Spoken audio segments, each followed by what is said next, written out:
မင်္ဂလာပါရှင်ရန်ကုန်ကမာရွတ်လှည့်တန်းပါကျွန်မမနေ့ဖြန်10ရက်နေ့နဲ့17ရက်နေ့မှာပညာဒါနလေး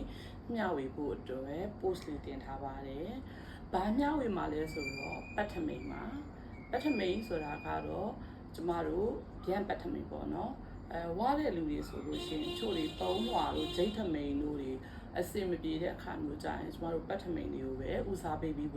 စ်ကြရတာပေါ့နော်။လူတယောက်ကခါးတွေတင်နေအရက်တွေတင်အနှိမ့်အမြင့်တွေတင်ကားတာတွေတင်ရှူတာတွေခါးကြီးတာတွေခါးတိတ်သေးတာတွေဘိုက်ပူနေတာတွေအတွက်ကိုကျွန်မချက်ချက်ကက်ကက်လေးဖြစ်အောင်လို့တင်ပေးချင်ပါတယ်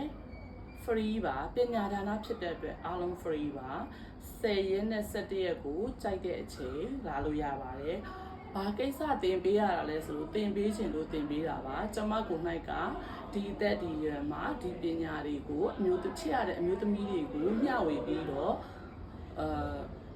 နောက်ကအတန်လေးကြားနေ sorry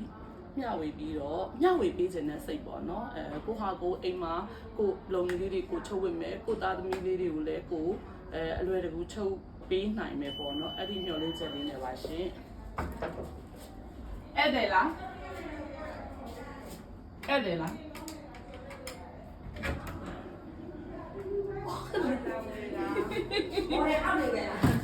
ဘာလို့ပြန်လဲဆိုပညာဒါနအတန်တယောက်တည်းအတန်သွင်းနေတာရတယ်ပြီးသွားပြီရတယ်